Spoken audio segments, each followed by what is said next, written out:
Hello, everybody. My name is Christopher Small. I'm a curator at DAFilms.com, and I'm very happy to welcome you all today to this live discussion with filmmaker John Smith. Uh, Usually, I would make kind of an extensive preamble, but in this case, I don't think it's particularly necessary. Uh, John Smith, I think it's fair to say, is one of the most significant British experimental filmmakers whose work has spanned 50 years as of last year. And he works in film, in video, and it covers as extensive thematic and idea-based terrain as much as it does as much as it does a time period. So I'm super happy today to welcome John to this discussion since we are showing his films on DAFilms.com. So thank you, John, for joining us. My pleasure. So just to begin the discussion, I think maybe a good place to start actually is with the title of the program, which in this case is The Man Making Film. Your work is full of puns, so as a fellow fan of puns, we decided to name this program The Man Making Film as a kind of tribute both to the girl chewing gum and to the man phoning mum. But since the program is titled this, since there are many men who make film around the world, I wanted to ask you first how you make film. Maybe to think about the way that you made film at the time of the girl chewing gum, and now how this process, which after all is a kind of mostly solitary process, I think it's fair to say, how you structure this, both once you have an idea for a film, how you are able to turn it into material and then shape that material and then finally arrive at kind of end point. All right. Well, it varies a lot from film to film. To begin with, can I just say I really like the title because of its reference to Vertov's Man with a Movie Camera as well. I don't know if that was intended, but it makes it less egotistic for me to give it that title. The Vertov film certainly was a film that was really influential on me when I first saw it. That process, the way in which I work really varies from one film to another. But I guess the thing that's sort of common to almost everything is that everything tends to come out of something that I might experience in real life, either something that happens to me or a place that I visit or an event that I see, and that becomes a kind of trigger to make work. I think I don't. That's certainly true now. Maybe when I was first making films as a student, and there were so many possibilities as what one might do, is that I could sit down and think, oh, I'd like to make a film. What might that be? I think as time goes on and you've made quite a lot of work, for me, I'm probably less imaginative than a lot of people, but I don't have that many ideas. So very often I don't know when I'm going to make my next piece of work, and I actually haven't made anything for the last few months. I haven't made any work at all on film and video. I'm a bit more relaxed about that than I used to be. I feel as though I've done a fair bit in life already. Yeah, usually it's. I guess I could give you an example of something. I mean, to begin with, many of the films relate to the place where I live. Blight is a film which was made around where I lived when many of the houses around me, including ultimately my own, were demolished to build a motorway link road. So I certainly had a very personal connection to that place. But there are other films which are to do with the place sort of as a little bit less obviously, but a film like The Black Tower, which I don't know how many people would have seen any of these films already, but One of the films in the retrospective program called The Black Tower. It's a film of a Victorian water tower that I create a narrative to do with this building following me around London. And that film came about because it was a building that I could see from the window of a house that I moved into in the early 1980s. And I got very fascinated by this building for aesthetic reasons, actually, originally. Because the top part of this building was painted in a matte black paint that was so unreflective that it looked like a hole cut out of the sky. And that was my initial impetus to actually record this building, and then other ideas built up around it. Again, sort of quite autobiographical. I decided that I was going to make this building follow me around because I kept seeing it in different places. I just moved to this particular part of London I didn't know very well, and it was the only one of the few tall buildings in the area. And I quite often find myself walking down the street, and I'd look down the street, and at the end of the street, I could see this rather ominous-looking building, this black tower. And very often I think, oh, I'm surprised it's there. I would have thought it would be a little bit further to the east, or so it kind of it triggered this kind of possibility of making a piece of work where the tower would follow me around. That being said, that film was really more than anything, the most important thing for me in making that film was to do with exploring the power of voiceover, the power that voiceover has to determine how we see images. So it's similar to my earlier film, The Girl Chewing Gum, where I appear to be directing action in the street. But actually I'm just filming a documentary shot of the street and adding directions onto it afterwards. It's almost everything comes out of just something that I might see, and sometimes it's sitting on the back boiler for years and years. I mean, I remember when I was first a student, I noticed, because of a sign that I saw reviewing it from the back, which was a sign outside a toilet, I noticed that toilets was almost T.S. Eliot backwards. And I thought, oh, I must make a piece of work around that one day. And eventually I made a film 30 years later in a pub toilet, playing upon that idea. So, these little stimuli. But it's very important to me. I think I should say, very important in relation to documentary, it's very important to me that the work does come out of my own experience. I'm not into kind of, taking on subjects that I don't know anything about or places I've never been. I mean, even the films that I've made in other countries, they've come about because of a view I've seen from a hotel window or from a balcony. In the case of Flag Mountain in Cyprus and Worst Case Scenario in Vienna, they were both things that I saw, and in both cases came back 1 or 2 years later to film in that environment. Still, I've probably gone on a bit long enough about giving you some examples there, I guess. No, but I mean, it's interesting to me that as you say, your cinema, your films are kind of domestic cinema that I think actually perhaps The Girl Chewing Gum, despite the fact that it's probably your most famous film, is kind of the exception to this rule.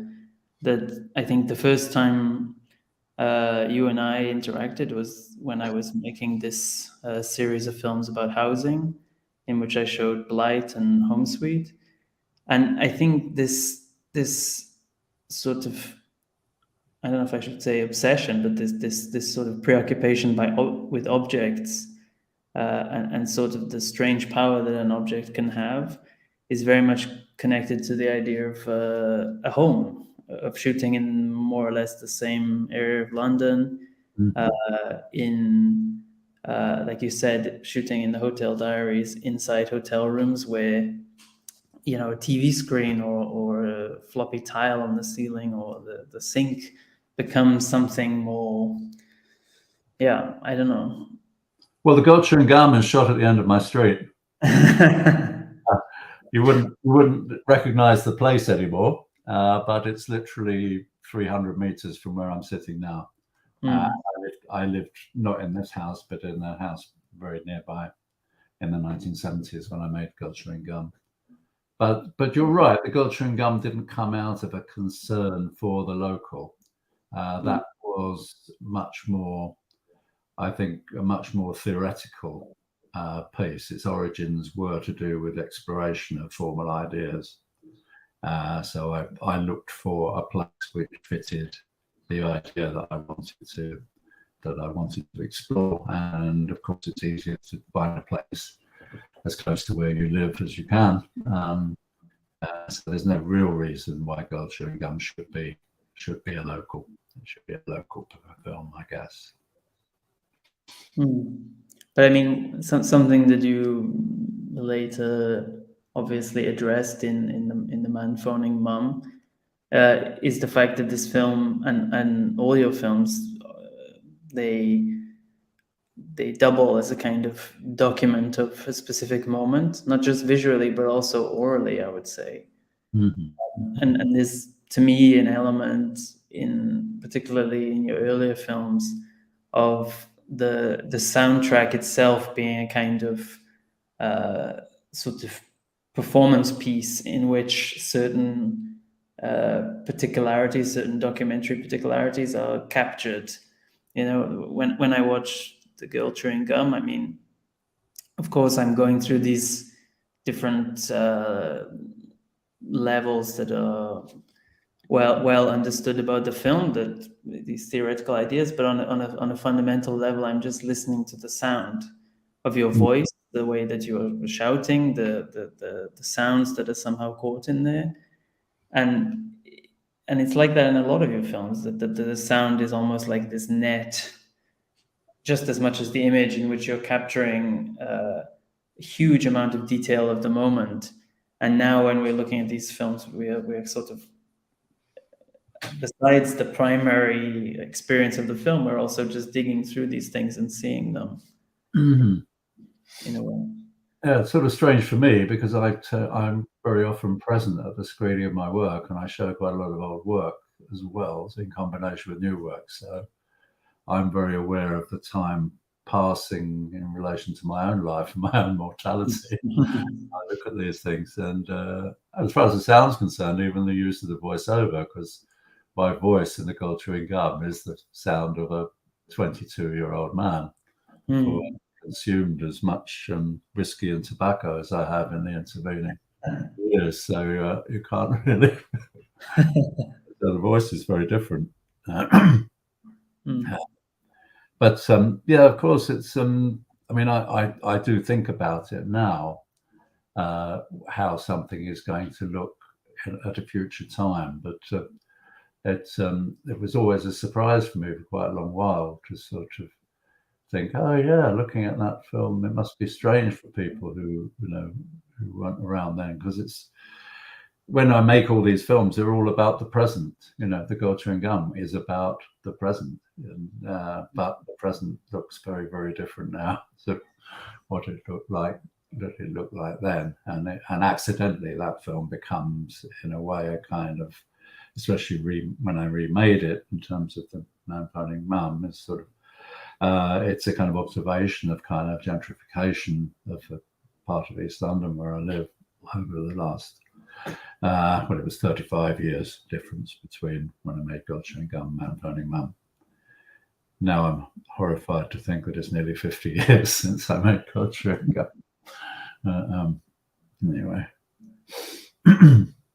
But I think in this way, I mean, there's a lot of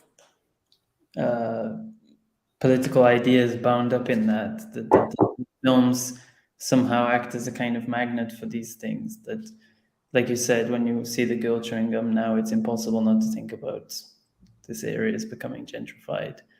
And I think that that in all your work there is this political thread that is somehow difficult to ignore, especially since the fundamental ideas of the films are political, but also that they act as a kind of magnet for their time. So that when we watch them now, when we watch the Hotel Diaries, the first entry in Hotel Diaries, it's kind of staggering to see such a minimalist vision of just this exact moment where you switch on the TV just to see what horrors are going on of the day, and you're just confronted with like this quite literal historical freeze frame. Yeah. I mean, when I made that, for those people who haven't seen the video, I just filmed what was going on the TV screen when I returned back to my hotel room very late at night. And I was at a film festival in Ireland, and it was on the third day of in 2001, on the third day after Britain and America started bombing Afghanistan. And what happened was that there was the image on the TV screen had frozen. And I don't know whether it was because I'd actually been in America on 9/11 only less than 4 weeks previously, but I got very paranoid about what I was seeing. And I wondered whether I was witnessing a historical moment in seeing this frozen image on the TV screen. And the voiceover in the film, I come out with this paranoid speculation that maybe there's a bomb has gone off at a BBC transmitter in London or something like that. But of course, it's just like a technical glitch in a hotel server. I don't think I knew about servers at that time. I didn't realize that TV could freeze. This is 21 years ago. But anyway, people see the film and they think, "Oh, you idiot! How could you ever think that was anything other than just a little technical problem?" But at the time, I was really rather uncertain about it. And although you don't really notice it from my voice in the film, I think I'd drunk about 4 or 5 pints of Guinness that night and drunk some Irish whiskey as well. And I was quite drunk, although I wasn't slurred in my perception. So it turned out to be very useful in terms of how the video worked out. But anyway, that's my excuse for my naivety about what I was looking at. But yeah, what was interesting was that I did think maybe I am witnessing a historic moment. I didn't know whether I was.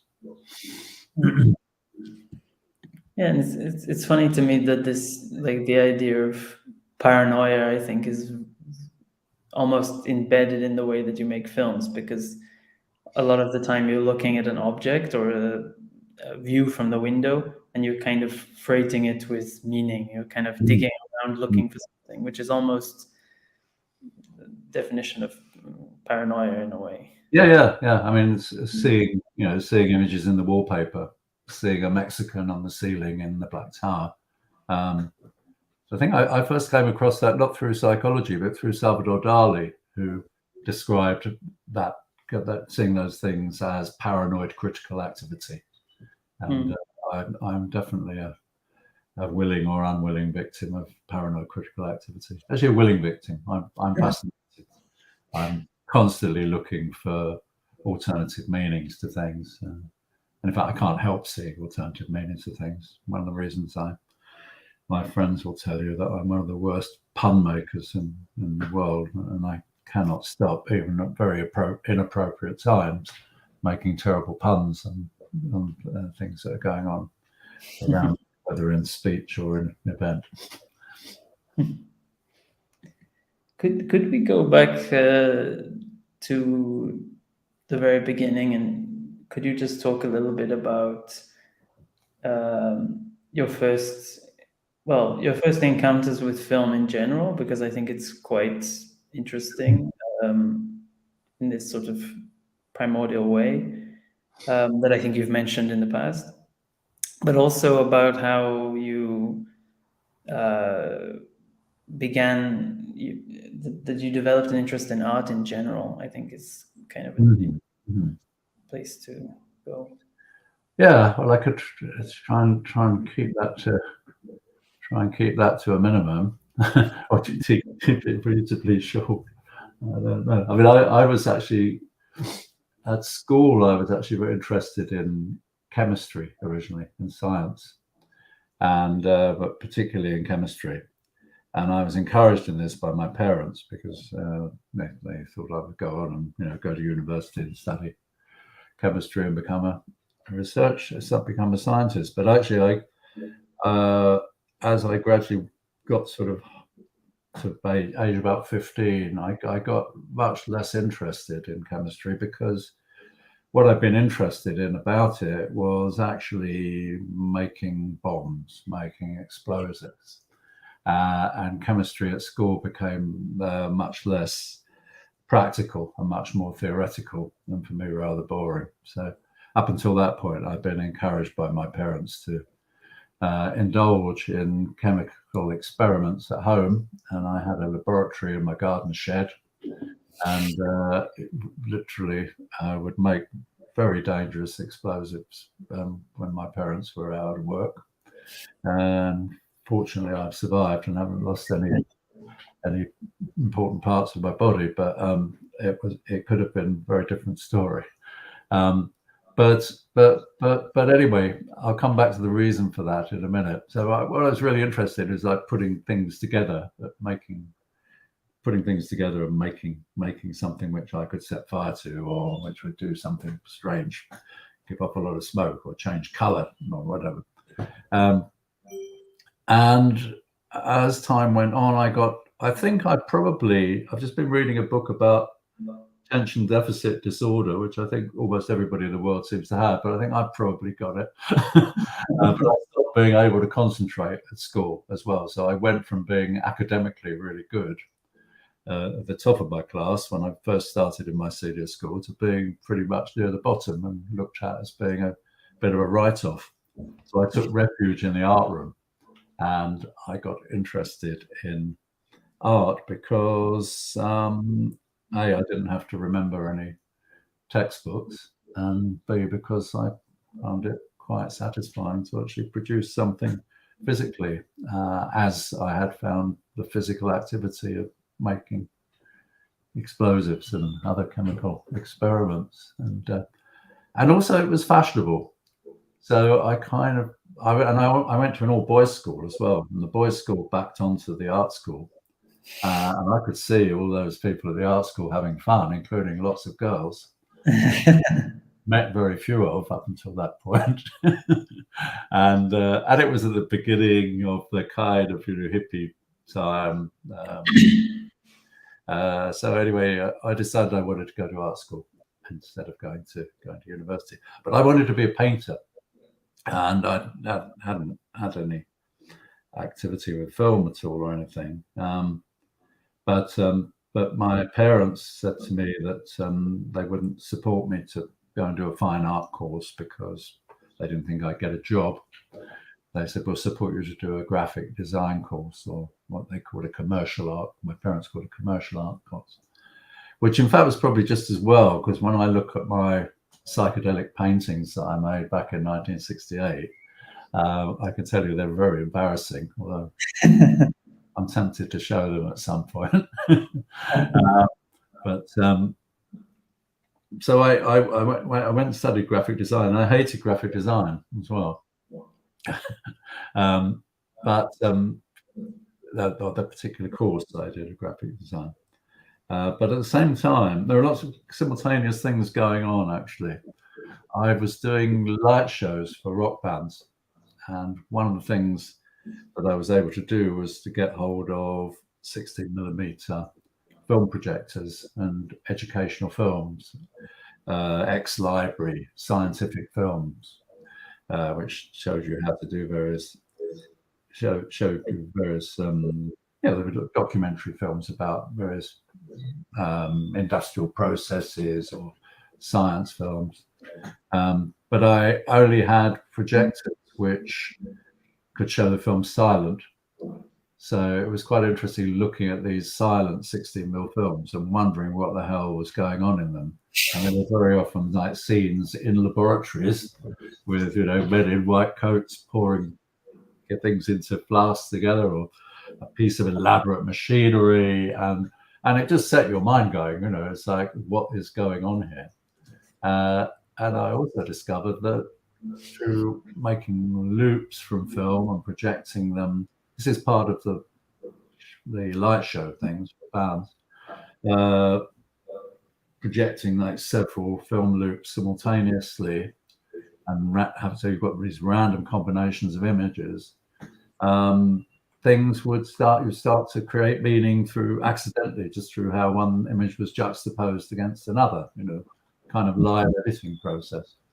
So I became fascinated by the magic of that, and I kind of make a comparison with the whole thing of like doing scientific experiments with chemicals and things, and like it's a bit like, you know, putting shots together and seeing what happens when you put those two shots together. Sometimes you can imagine what will happen, but when you put them together, it's actually slightly different from what you anticipated. It's actually an empirical activity, I think. And but also probably more than that, I was absolutely fascinated by the kind of magic of the fact that a film strip, you could have 24 still images per second, which when they went through this machine, projected one after the other, created the illusion of movement. So I just got very fascinated in that way. And I changed from the design course I was doing, graphic design course I was originally doing, to a broader course at an art school called communication design, which in addition to graphic design included film, video, still photography, sound, and creative writing. And that was a very formative and important thing for me in terms of education. So that, when I started, once I got my hands on a film camera, that was the way I knew that I wanted to go for a while. Anyway, seems that I'm still doing the same thing, but I thought I'd do it for a little bit. Anyway, I started with still photographs, and because of that fascination I'm talking about with the animation principle, all my very early films are animations of still photographs. So I gradually moved into the moving image from static images. So it's a long-winded meander, but no.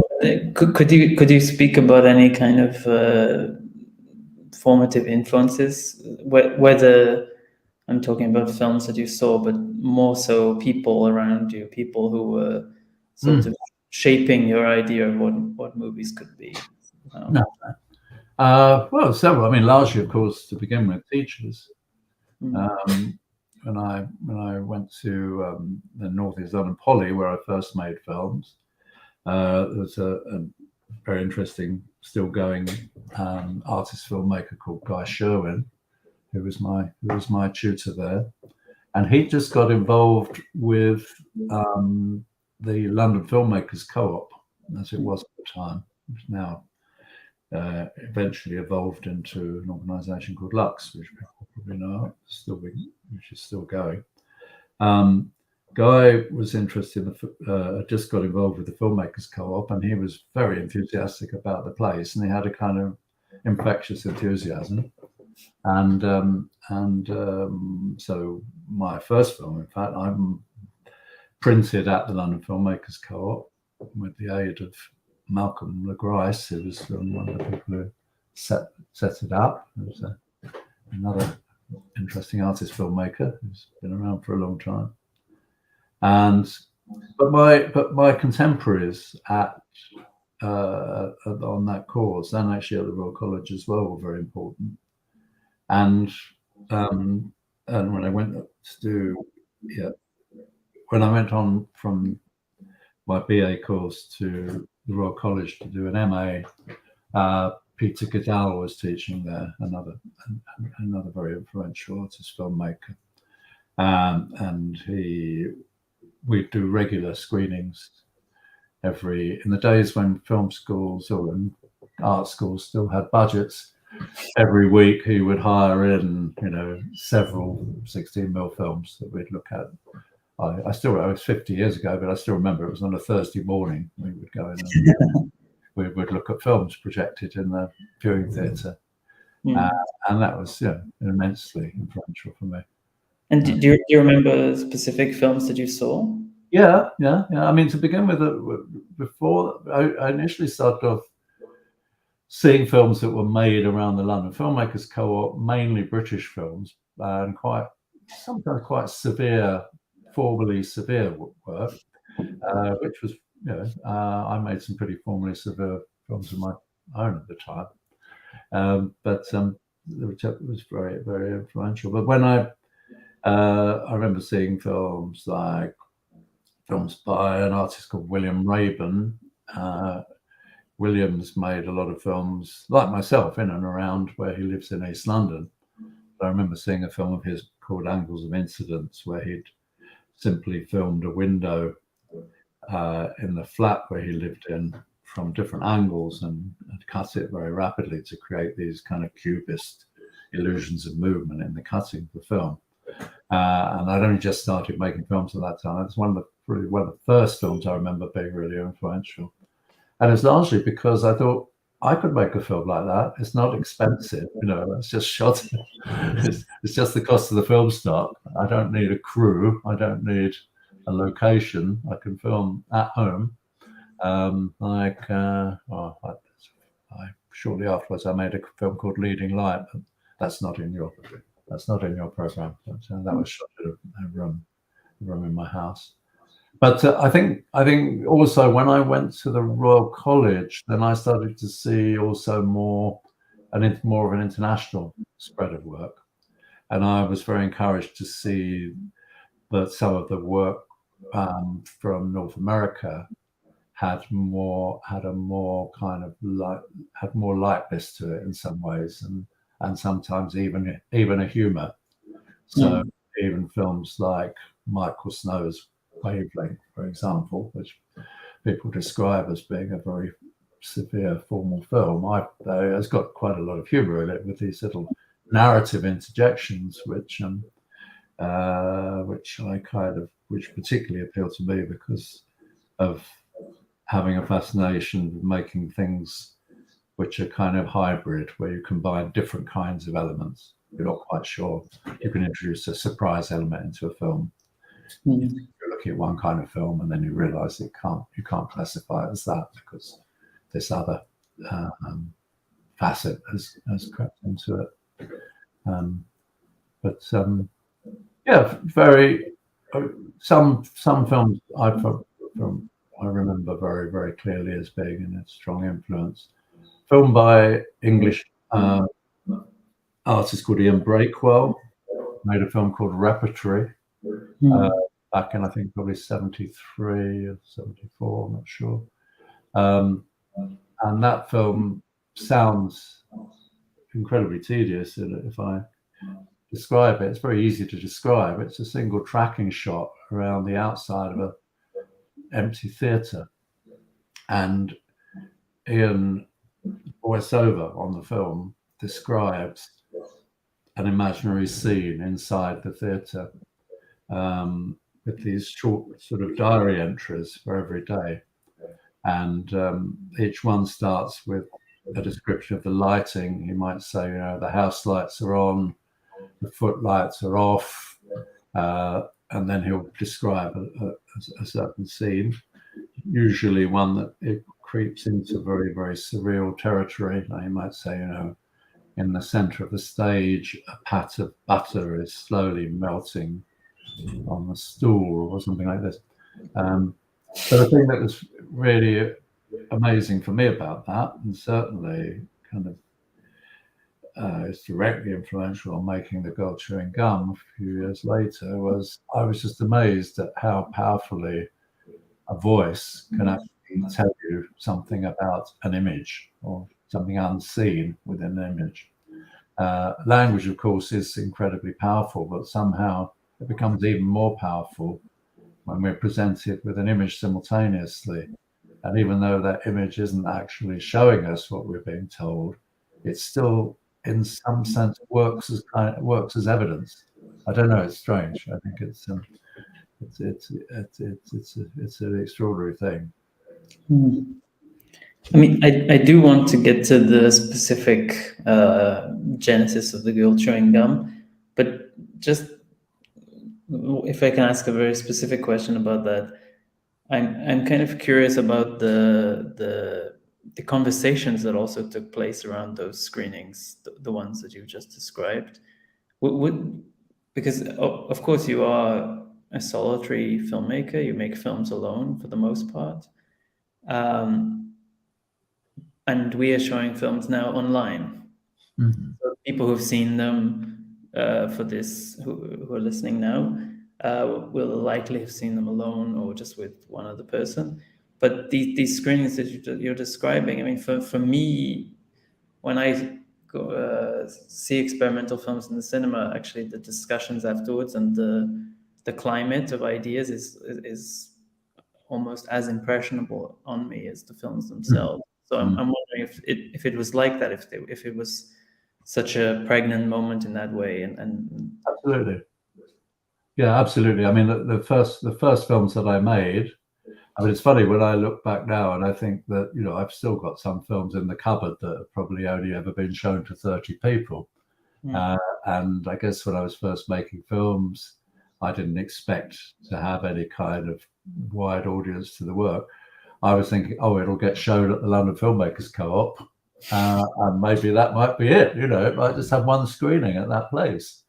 And but one thing that was great about the film co-op and also the discussions I was saying that I had at college around films with Peter Cadell's screenings was that, you know, the discussion would usually go on for as long as the screening afterwards, and I think sometimes be very cruel, and a lot of people would be very ideological in terms of their judgment about the work, and yeah, a fair number of people didn't really take my work seriously because it had an element of humour to it. But that was absolutely fundamental to me, that the discussion about the work, and I still show my work very regularly to a live audience. So although of course nowadays online is reaching many more people than one does in a real situation, I've completely valued that situation. It's how I need that reassurance, actually, to being in a live environment, and fortunately to me, because most of my films have an element of humor, I can tell whether an audience is tuning in because I can hear whether they're chuckling or, you know, laughing out loud, or I can tell if they're bored because I can hear their feet shuffling. You know, it's that, and that's sort of important. Not that I would change the work to actually fit the audience, but I need that reassurance but also I have to say, I mean, although we are in a non-live cinema environment, I don't want to diminish its importance. For me, it's really the whole thing of the communality of sitting in a room with a group of other people, even without a discussion afterwards, is important. You know, I mean, it's a very different. Even if I go and see a mainstream film in the cinema, I might sit at the back of the cinema and the screen is smaller than my TV at home in terms of my field of vision. But the fact that there are a lot of other people in that cinema, even if they're not making any noise at all, or somehow gives me a feeling that I hope I don't. I hope it's going to keep going on. And can you speak a bit about the genesis of the girl chewing gum? There are various. Yeah, I've. It's funny, you tell these stories, and then sometimes you think, oh, maybe that's not the right story. But it's very apt for this film. There is a story for the girl chewing gum, which comes about, which I think is the main stimulus behind it, was that I saw Francois Truffaut's Day for Night, a film about the making of a film within a film, and I saw that film shortly before I made Girl Chewing Gum, so I'd already been making films of my own for about 3 or 4 years, and I was halfway through my MA at the Royal College of Art.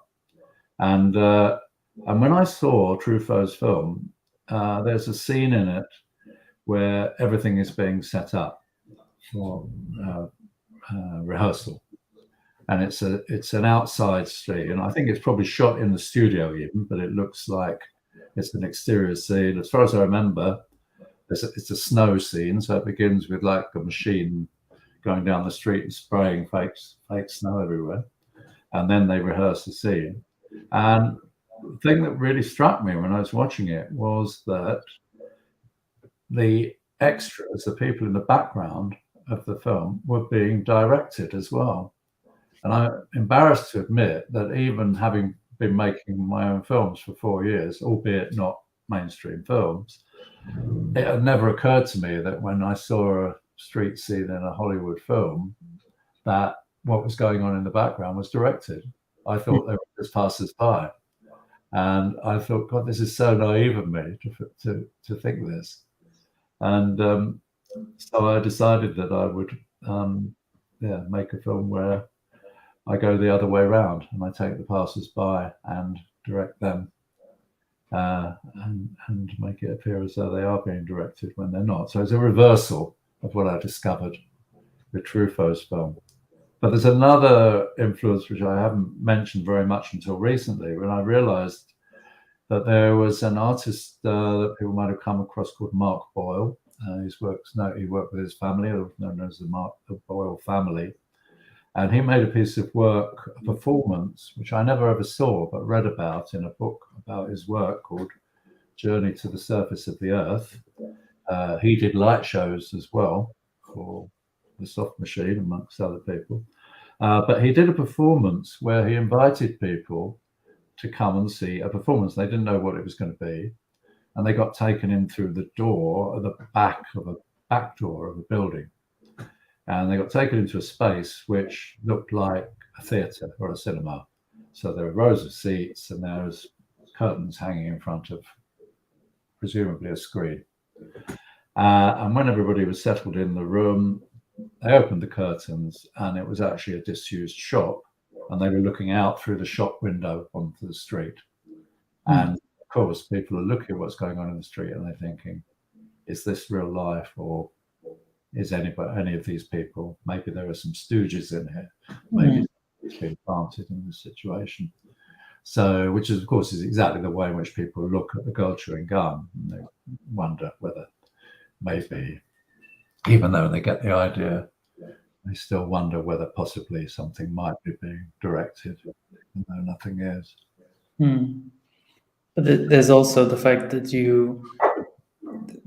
there's a very beautiful way that you describe zooms, for example, that you ask, if I forget the exact phrasing, but you're almost asking the world to I direct the world. I deliberately make, the idea behind the film is that I draw attention to the illusion of cinema. And this is very much in the context of structural film, formalist film that was going on at that time when I made the film.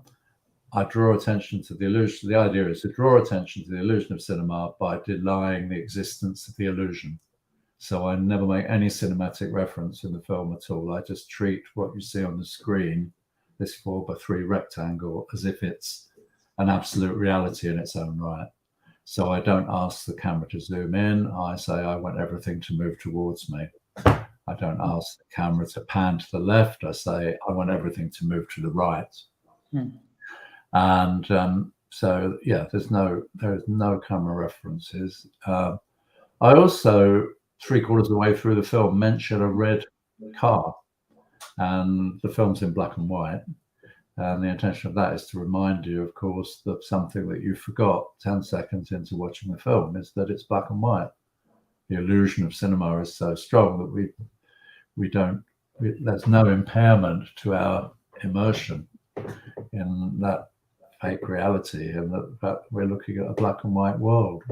It's one reason I don't really understand the appeal of 3D or virtual reality, because, I can look at a black and white melodrama made in the 1940s and completely immersed in that reality. I don't want any more immersion than that. And I think next I would like to speak about Home Sweet, which I think is a different kind of jump. Wait, I'll make myself bigger. A different kind of jump than Girl Chewing Gum, but since it was your first film shot on some kind of video, at least. But just as a last point on the first film, I'm really curious to know how everything you've just described presumably was a process of preparing the soundtrack, preparing what you were going to say, or how was the actual process once you had this idea, this impression of an idea of what you wanted to do? What was the process at which point you started to think of these things, like that you weren't going to reference the camera, but that you were going to speak in this more metaphysical way, or that the car would be red, or and so on and so on and so on? Oh, that came right from the beginning. That was something that was planned. I mean, obviously, there's a very deliberate element of chance in it, that I didn't know what was going to happen in the street. And also, quite importantly, and very differently from Home Sweet, which we're going to talk about in a minute, it was shot on one roll. The street scene was shot on one 400-foot roll of 16mm film in a single take.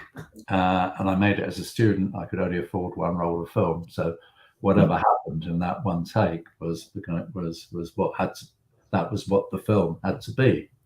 And of course, I liked that idea, but I also hoped nothing would go wrong. I planned the location deliberately, so I knew that I wanted, it was a film about cinema. So I thought, okay, I'm going to film in a place where there is a cinema. And also, it so happened that there was this big clock on the building next to the cinema. And I thought, this is the way in which I can make it absolutely clear at a certain point in the film that things are not being directed. So I direct the hands of the clock to move, the long hand to move at the rate of 1 revolution every hour, and the short hand to move at the rate of 1 revolution every 12 hours. At which point most people watching the film realize that maybe they're being manipulated in some way.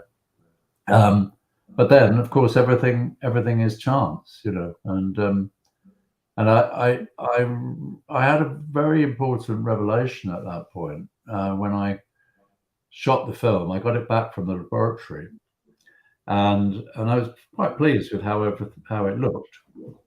Apart from one point where I'd accidentally started, when I zoom in on the clock, I'd accidentally started to zoom in the wrong way, and then I had to zoom in the other direction. So it was like this jerky, the zoom has this kind of jerky beginnings to it. And I'm quite fussy about those sorts of things. And I kind of thought, this is going to irritate me showing this film. Every time I see it, I'm going to get really annoyed by the fact that there's this jerky zoom. And then I thought, actually, I just realized I can direct it to be jerky. So I actually asked in the voiceover of the film, I say, now I want the clock to move jerkily towards me. And of course, it does it perfectly. And it's actually probably one of my favorite moments in the film. And it came out of an accident and having to find a way around dealing with an accident. And I found that many times, that sometimes something goes wrong and you have to find a creative way to address it through the medium of film. And that's one example of that. I mean, there's an alarm ringing throughout the Girl Chewing Gum, because when I went to film, I borrowed the camera from the college for that day. I had to film that afternoon, otherwise I'd have had to wait weeks to get the camera again. And I waited around for ages and ages and ages for the alarm to stop ringing, and it never stopped. And I thought, okay, I'm gonna have to film now. And but it was very fortuitous, because one, it suggested the idea of the character I mentioned at the end of the film, who I say has just robbed the local post office, and the burglar alarm is still ringing. Also, during that waiting for the alarm to stop ringing, a queue built up outside the cinema. And I didn't even know that there was going to be an afternoon screening at the cinema. So it actually makes, it really makes the film to have this queue there outside the cinema. And that was just by chance that actually happened. And I should say to the people watching that you can feel free to write your questions, because we can see them and I will read them out.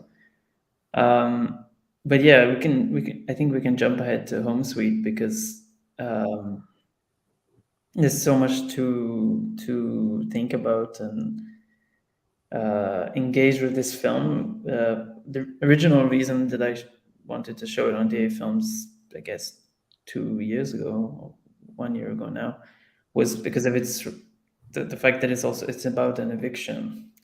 Mm-hmm. And I was kind of interested in that, this kind of domestic space that you're patrolling for the one of the last times, and trying to recover these memories inside the objects. But it's also, your first video film. Mm-hmm.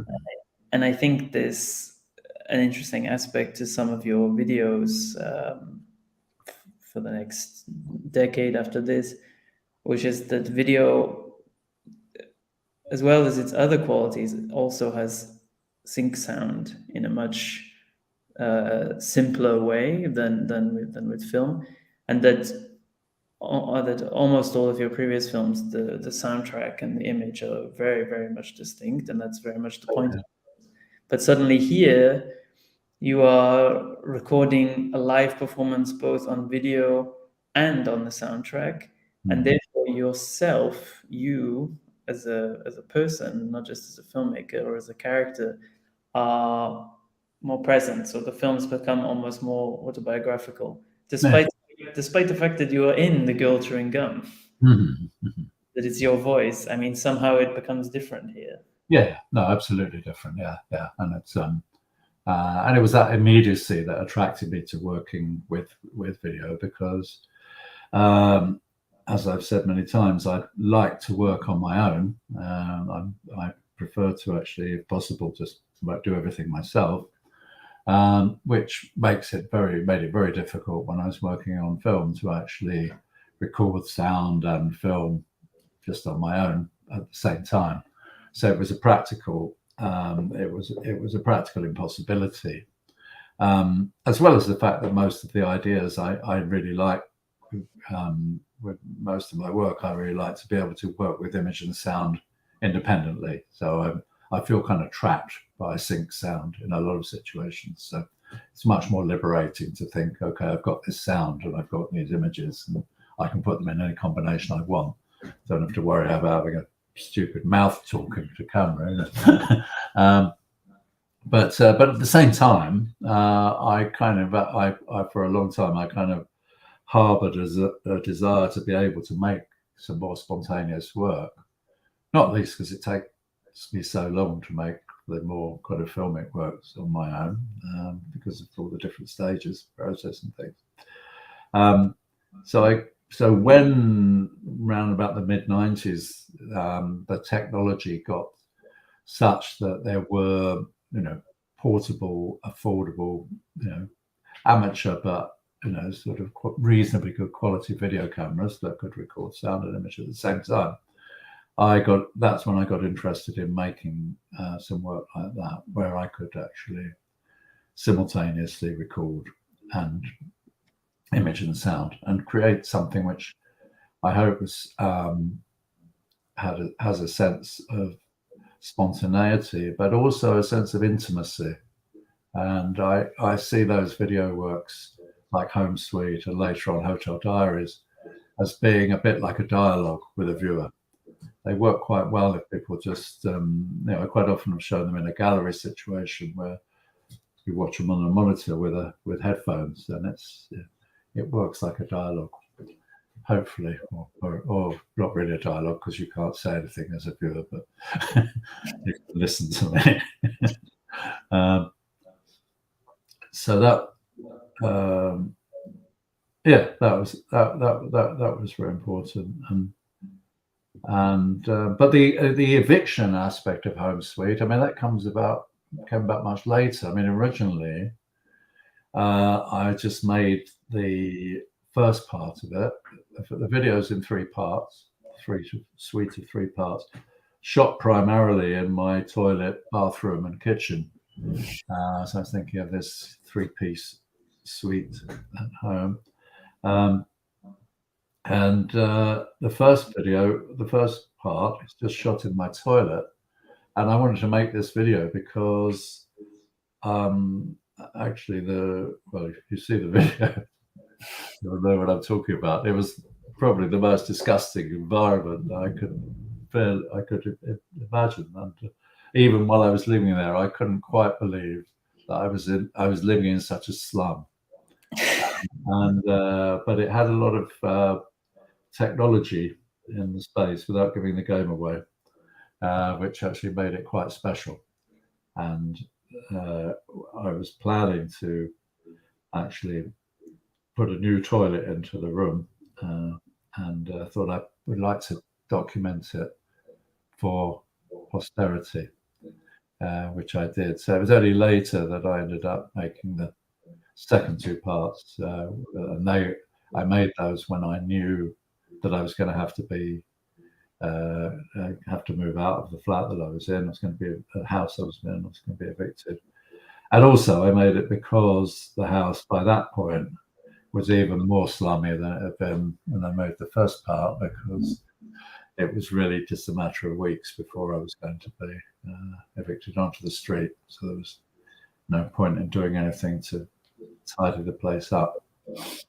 But I made it at a time when they just started these kind of home improvement programs on British television. There was a program called Changing Rooms where, I mean, there are lots of these kind of programs now, but Changing Rooms is a program where they invited people to go into somebody's house and redecorate it to their own taste. And the program showed how different taste can be between different people. But anyway, it made me think about these ideas around kind of people who are very proud of their environment, even though you might look at their house and think, God, that's absolutely kitsch or whatever, you know, I can't stand the decoration of a house. And they say, oh, what do you think? It's lovely, isn't it? You know. So I was going to make this film in my slum where I actually talk about how much I like the filth that you're looking at. So it's a bit like never referring to cinematic medium. I never refer to anything disgusting when I'm looking at something. A lot of people don't believe I actually lived in the house, by the way. I found it so bad. I think I found a derelict house and dressed it up like a film set.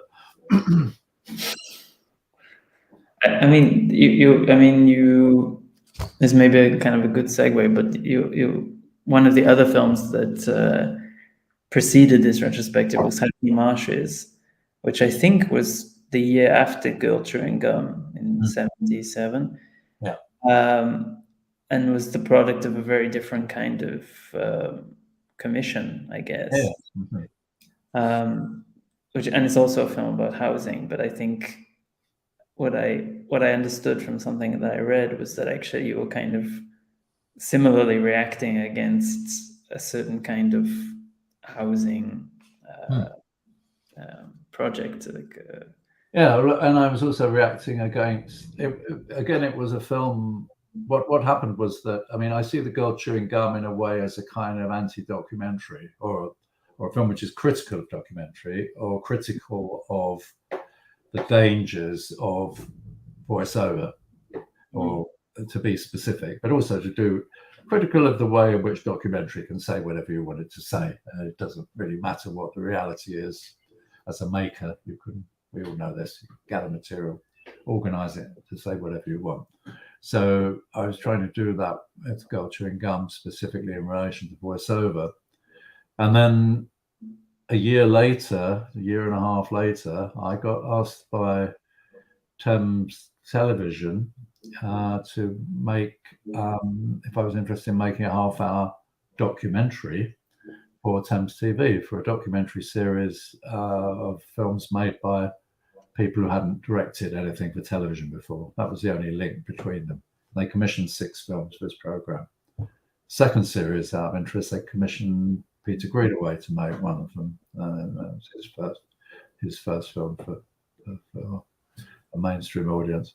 But anyway, so I got asked to make, and I thought, I don't want to make a documentary. I'm kind of, I'm anti-documentary, in terms of how I saw things at that time.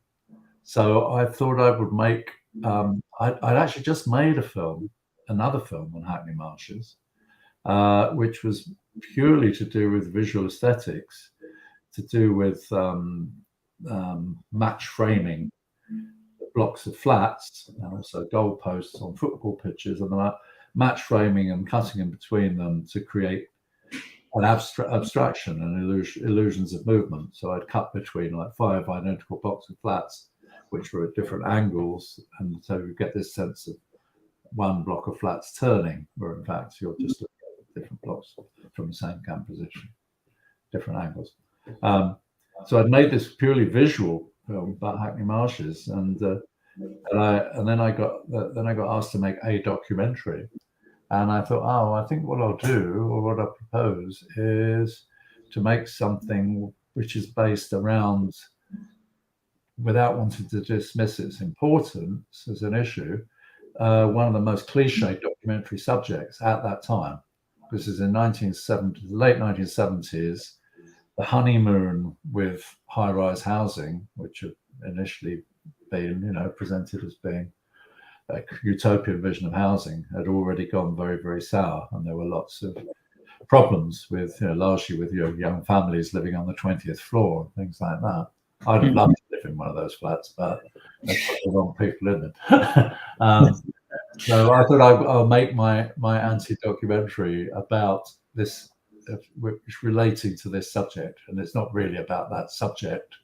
It's about, I'll make something which actually draws into question what you're looking at. And if people watch the film, they'll see there are points where I've got somebody speaking, and then they might be reading the lines of something that they spoke before, which contradicts something that they said to camera previously. And I'm just trying to suggest that, everybody has positive and negative feelings about places, and one could actually slant a film in one direction or the other. The interesting thing for me was that, apart from the fact that obviously when I ended up knocking on people's doors and talking to them, I actually started to form relationships with people and ended up making something which I hope is a lot more human than my formal ideas I had to begin with. The interesting thing was, when I knocked on people's doors, they would say to me, nearly always, people who answered the doors, because very often people wouldn't answer the doors because they were frightened that there might be somebody coming to rob them or whatever. But very often people who did answer the door to me would say, without me asking anything, I'd say, oh, I'm thinking of making a film for Thames Television about Hackney Marshes. I wonder if you might be interested in talking to me. Nearly always what people said to me was, oh, I really like it here, it's great. And it was really interesting because they'd made that assumption without me asking anything, that I'd come to talk about the problem that these problem people in their problem houses, and people have personal pride. So even though when I got to know people better, they start saying, oh, it's terrible, we've got an awful problem with people pissing in the lifts, or the doors are made of such thin wood that it's easy to kick in. But people would also say, I really love being here. I love looking out my view across the whole of London from the 20th floor. And so all these different, I'm trying to make something which actually says nothing's that simple. We all have mixed feelings about everything, presented in film however the filmmaker wants. I literally could have made a film which was really positive about living that place and was absolutely damning and critical from that same material, just selecting different bits of that same material. We do have a question. It says, have you ever been scared of the situation? Some people do not understand the puns or ironies in the films. Have you ever hesitated about some projects after you finished them when it's time to present them?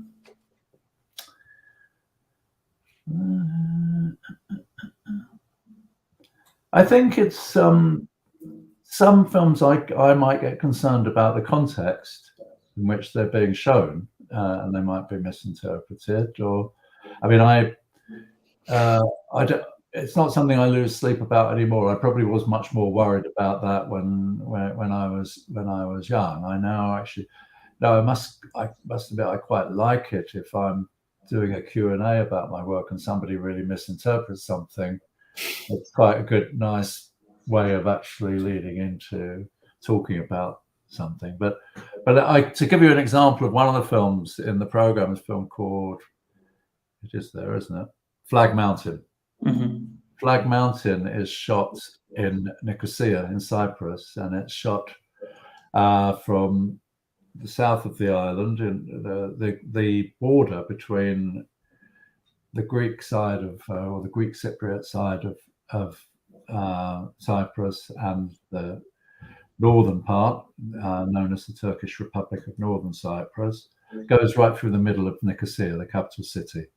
And if you look at the film, you'll see that the view where I filmed from in the south of the city, I'm looking across at the mountains in the north, and on the side of the mountains in the north, there's an enormous flag of the Turkish Republic of Northern Cyprus. And it's literally a kilometer wide, and it's painted onto the side of the mountain so that everybody in the south, on the Greek Cypriot side, if they look, they just have to look at the mountain and they'll see this flag. And what's more, at night, it comes on in lights and it's illuminated in a sequence where gradually the flag lights up, it goes on and off. Not all night, but I think till about 3 or 4 in the morning. I never stayed up long enough to actually see quite how long it stayed on for. And it's an extraordinary spectacle. And of course, it's the most aggressive expression of nationalism you can imagine. But without getting into too much trouble with people who have particular affiliations, I mean, to me, I found it was quite complex, the way in which I viewed it, because in some ways I thought, I know exactly, this might be a very nationalistic gesture, but I know exactly what it means. And there's nothing insidious about it. You know, I mean, nationalism in many of our countries, you know, I mean, go anywhere in the United States and you'll see the American flag, you know, and we're getting more and more, unfortunately, very many more Union Jacks appearing. You won't see a British politician from the two major parties without a fucking great Union Jack behind them. So, anyway, so I think it was some very complex response I had to this view. This was a view that I saw from the balcony of an apartment that I was staying in Nicosia. So, like in many of my films, as I was saying at the beginning, this experience came about by an accident. I decided I wanted to film it. But one of the reasons I wanted to film it was that it had this kind of complexity to it, that it was kind of funny as well as being horrific. You know, simultaneously, it's quite humorous because you think, how can anybody do that? You know, and in the film, I manipulate the image so it's even more of an aggressive spectacle than the reality through cutting very quickly and the stuff that goes on with the lights at night. I manipulate it. But coming back to the question, it's problematic for me to show that in a certain context because I could see that it could be used if it was shown in a Greek context or a Greek Cypriot context. It could be showed as being ridiculing of the other side. It could be shown. It could be used actually, interestingly, I think, by either side, by Turkish Cypriots as well, to actually in terms of their own context. but I can't remember. There was one situation where I said, I'm not going to show this film because I think it could be misinterpreted. But that's it's not common. It's not common with most of the work, and also I think that sometimes if work can make you, certainly some of the films that have aspects of them which could create discomfort, and I do sometimes make jokes.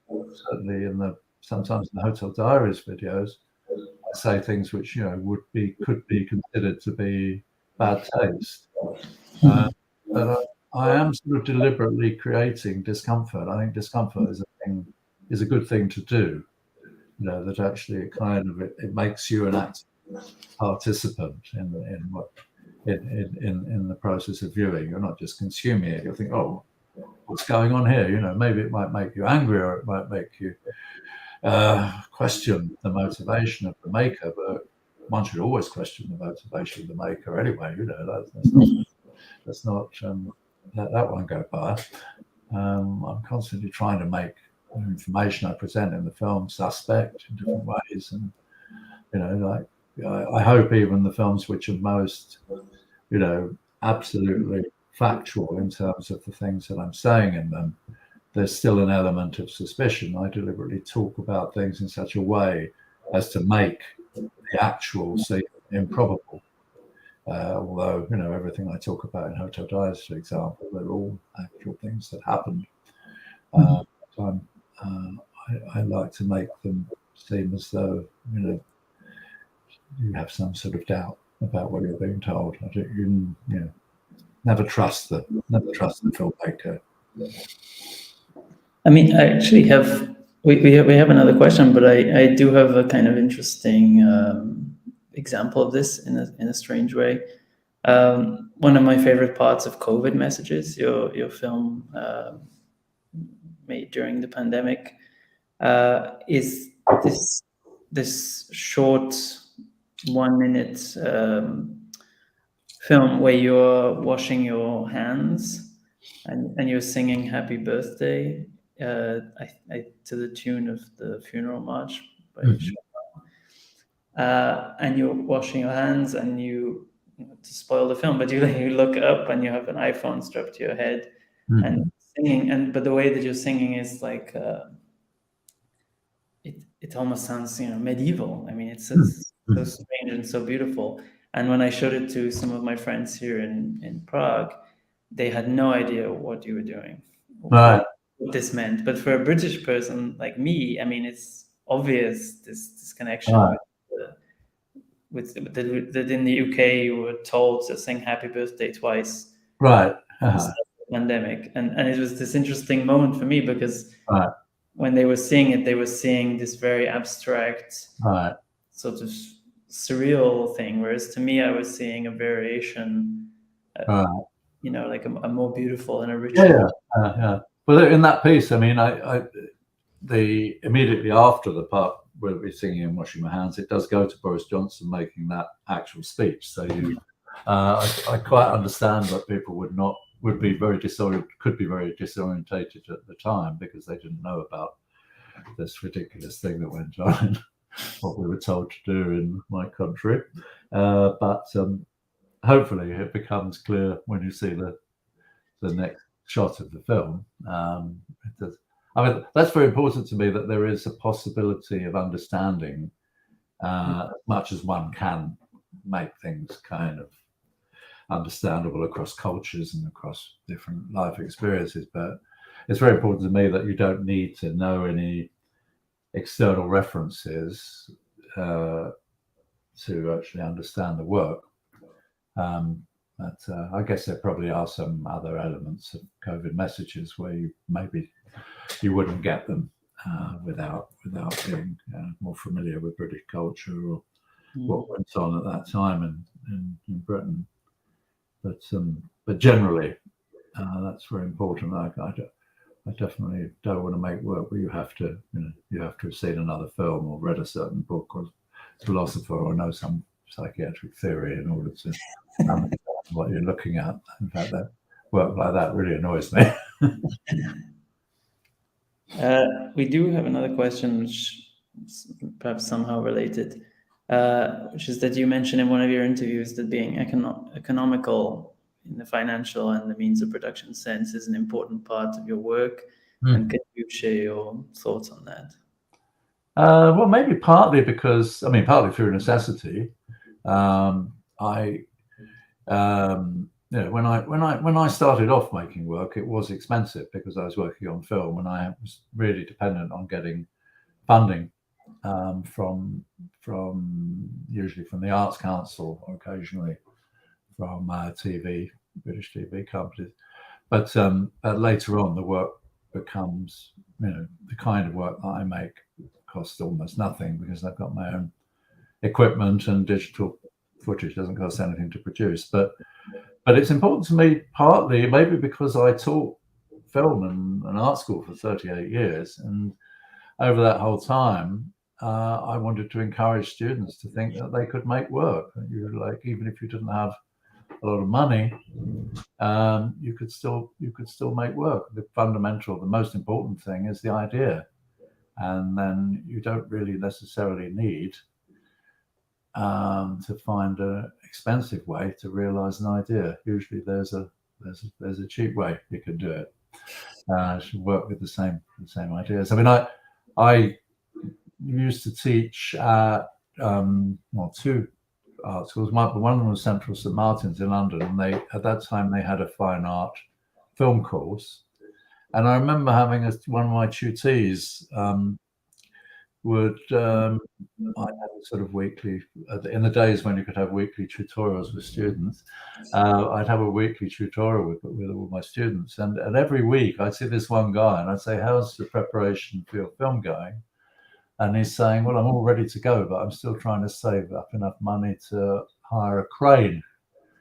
And I spoke to him about the idea, and I realized that you don't need a fucking crane. You know, it's like, I don't know where he was making an excuse for himself, but it kind of stuck with me. And very often people find that there are situations where people find it sort of prohibitive economically to make work. And so I think it's important for just to think that, you know, what comes first is an idea, and you can realize an idea in lots and lots of different ways. I mean, I don't know. In some ways, I wish I could have a high budget idea. You know, I'd love to be able to go and think, "Oh, I've got a film. It really needs a crane, or it really needs a tracking shot that, you know, goes on for like 700 miles." I mean, from Slow Glass, I've got a tracking shot that goes on for about 200 meters, but it so happened that I was able to attach my camera to the moving part of the factory, which actually transported the camera and did the shot for me without having to extend to any expensive resources. But I also like, in terms more philosophically, my philosophy really is that if you look hard enough, you can find any material close to home. I'm sort of re-quoting myself there. I hate to say the same thing twice, but I've said it about 10 times. That, you know, I don't go very far from my house usually to make work, because, you know, if I look closely, I can see everything I need just around me, and that sort of, I find that satisfying, you know, that I can make a film on my doorstep and I don't have to go to the other side of the world to do it. I don't have to employ a load of actors or a crew, for that matter. The work is sort of self-imposed limitations, but I personally, I like it that way. Well, we are now we're 80 minutes in, so you've been very generous with your time. So I don't want to pick your brains too much more, other than just to thank you for sharing the films with us and sharing some ideas and reflections and jokes and anecdotes. Thank you. I hope people enjoy the films. Yeah. So the films are still available on DAFilms.com. There's 20 films. They stretch from, I think, Associations is the first film, just Yeah, 1975. Yeah, and COVID Messages and Citadel, I think, are the most recent films. So you can And get Record. Sorry? The most recent one is Record. It's a 1 minute Oh, film. Record. Yeah. The year after COVID. Just a bit of light relief after COVID, I hope. Even though it's about death. Yeah, but it was a film that today, when I was watching it again, it reminded me that that Alfred Hitchcock used to call close-ups big faces. So he would whenever he was on set and he would talk about the need for a close-up, he would call it a big face. Oh, really? Oh, right. I never knew that. Oh, good. So I think to kind of let the air out of the situation. So this is definitely a big face of our late prince. Yeah. So thank you so much. I will end the broadcast now, and yeah, I really appreciate it. Thanks. Good to talk to you.